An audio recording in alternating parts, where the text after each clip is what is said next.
Assalamualaikum warahmatullahi wabarakatuh. Kembali bersama dengan saya Zalmin. Pada video ini teman-teman, saya akan berbagi tutorial tentang bagaimana kita melakukan pengolahan data pada Excel ya. Di sini jadi terkait database. Nah, oke, langsung kita masuk di tutorialnya.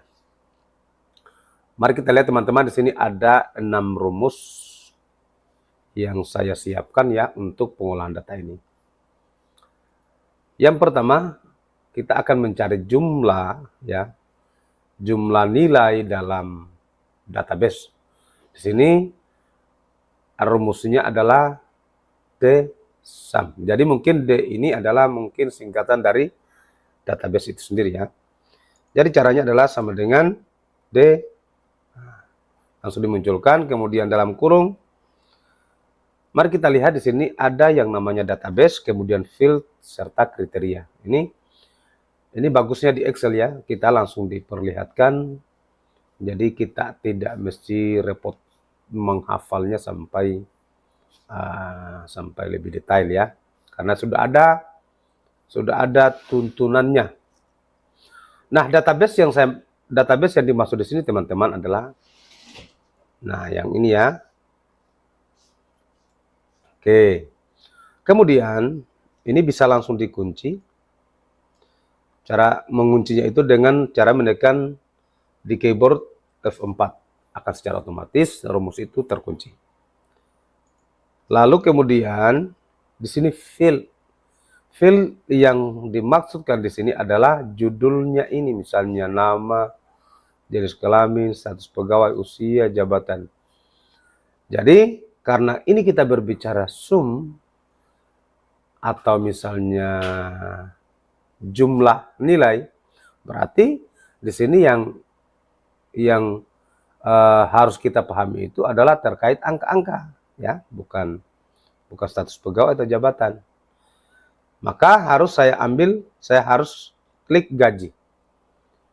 Jadi saya akan mencari jumlah gaji berdasarkan kriterianya, karena di sini ada kriteria. Kemudian, nah ini bisa juga dikunci ya. Tekan F4 lagi.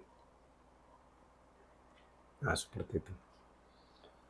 Lalu teman-teman, kriteria di sini ada, saya akan lakukan kriteria atau filternya itu terkait jenis kelamin. Jenis kelamin, kemudian laki-laki. Kemudian tutup kurung. Ini bisa dikunci lagi. Tekan F4.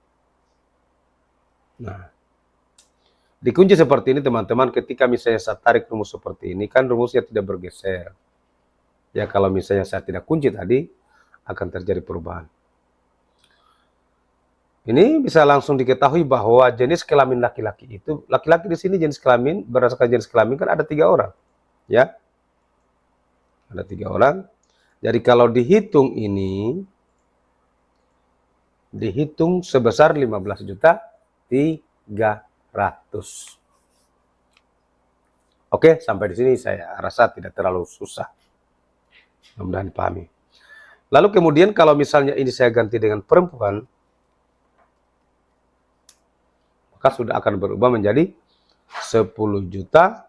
10 juta saja karena 4.800 tambah 5.200. Kemudian the count, ingat count itu berarti kita berbicara berapa jumlah data ya, berapa jumlah data yang ada dalam database ini.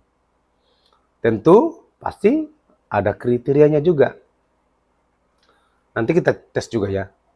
Kalau misalnya tanpa kriteria seperti apa? Oke, sama dengan, ingat the count. Perhatikan di sini ada 2 ya. Kita pilih the count. Nah, sekarang seperti tadi lagi database-nya yang ini. Lalu field, saya rasa ini mungkin bebas ini. Bebas, kita mungkin bisa cari berdasarkan jenis kelamin. Karena dia tidak menghitung jumlah nilai ini, tapi yang dia hitung itu adalah jumlah datanya. Saya bisa tes mungkin, biar kita pakai juga ini tidak masalah. Gaji. Lalu kriterianya kita samakan saja dengan ini. Berapa hasilnya? Hasilnya adalah 2. Jadi jenis kelamin perempuan itu adalah sebesar 2 orang. 1, 2. Laki-laki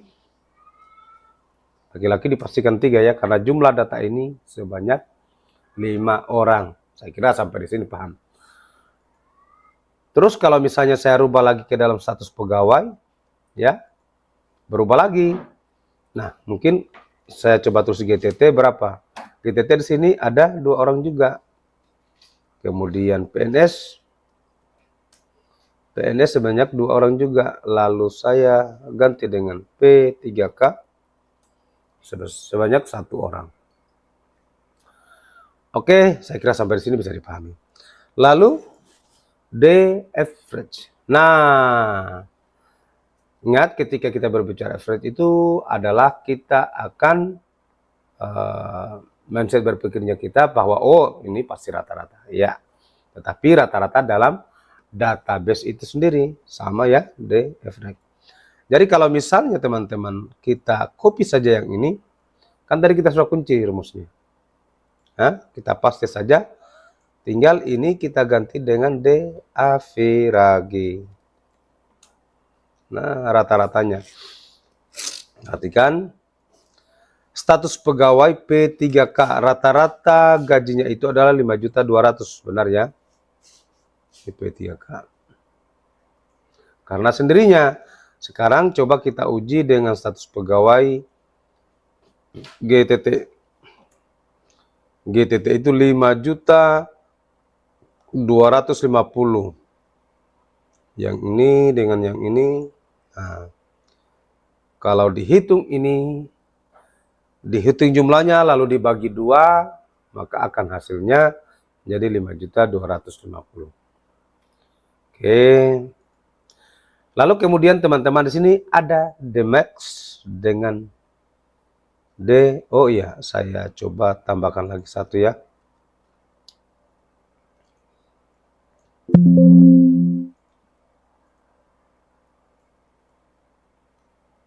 Oh, sudah ada ya D max. Oh ya. Nah, sekarang kita akan mencari, saya coba ini ya, saya coba kriteria kita kosongkan saja. Tidak benar ya, tidak mau, karena dia memang syaratnya itu harus ada kriteria yang kita butuhkan. Atau kita coba seperti ini, apakah bisa? Tetap tidak bisa. Ini kita coba-coba ya, kita explore lah. Nah, sekarang teman-teman kita akan mencari jumlah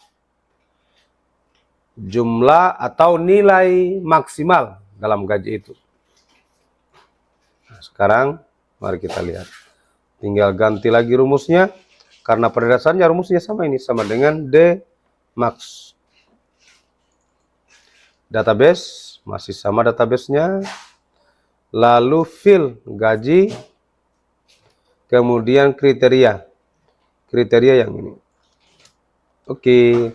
Jadi untuk status pegawai GTT itu jumlah gaji yang paling tinggi itu adalah 5.700.000. Nah, GTT ada 2 orang antara 5.700.000 dengan 4.800.000. Kalau misalnya jenis kelamin laki-laki, jenis kelamin ya laki-laki, siapa yang paling tinggi gajinya? Nah, ternyata di antara bertiga ini yang paling tinggi gajinya itu adalah 5.700.000. Oke, sesuai dengan rumus. Nah, kalau untuk demin, yaitu kita juga mencari nilai atau gaji terendah, gaji yang paling rendah berdasarkan kriteria tertentu. Oke, fill-nya tetap gaji. Lalu kriterianya kita gunakan yang ini, enter. Oke, yang paling tinggi tadi 5.700.000, yang paling rendah adalah 4.500.000 untuk laki-laki yang ini. Nah, sekarang terakhir adalah D get. D get ya, berarti ini mungkin tidak tertuju pada angka kalau menurut saya. Nah, ini sudah ada rumusnya. Oh, enggak, ini contoh. Sama dengan D get, sama seperti tadi. Kita gunakan lagi database. Lalu sama dengan D get. Perhatikan ya, database, field, dan kriteria. Database-nya yang ini. Kemudian field-nya mungkin saya akan cari nama yang akan dimunculkan ya. Berarti saya klik nama, lalu kriterianya berdasarkan jabatan ya, atau jenis kelamin dulu lah. Bentar. Nah, perhatikan. Ini error ya nomornya. Saya ganti dengan status pegawai. Status pegawai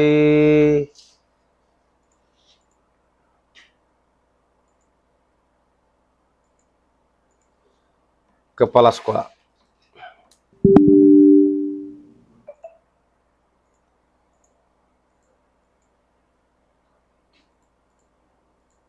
Sabar.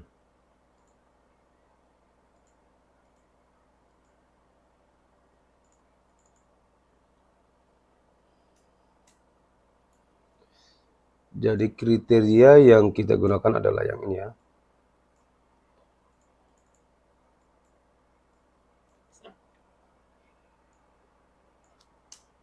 Yo. Sekarang mari kita lihat, misalnya yang ini karena tadi yang saya butuhkan itu adalah nama, ini ya A2, kemudian berdasarkan jabatannya, jabatan kepala sekolah itu diemban oleh yang namanya Ahmad ya, dia sejajar Ahmad. Bisa dilihat seperti itu. Lalu kalau misalnya saya pilih Wakasek, yang dimunculkan adalah Dedi.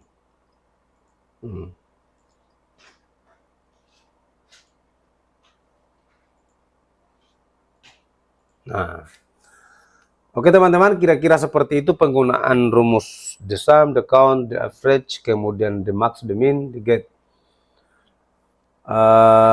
Teman-teman, mudah-mudahan apa yang saya jelaskan ini bisa dipahami dan bisa diterapkan. Kalau misalnya konten ini bermanfaat, ya silakan di-share sebanyak-banyaknya, informasikan kepada teman Anda terkait penggunaan rumus-rumus berkaitan dengan database. Saya Zalmin, saya cukupkan sampai di sini video ini. Nanti kita akan ketemu lagi pada konten-konten berikutnya. Dan ingat, supaya video-video yang saya upload berikutnya itu bisa langsung teman-teman mendapatkan notifikasinya, silakan subscribe, aktifkan loncengnya ya. Dan saya akhiri, assalamualaikum warahmatullahi wabarakatuh.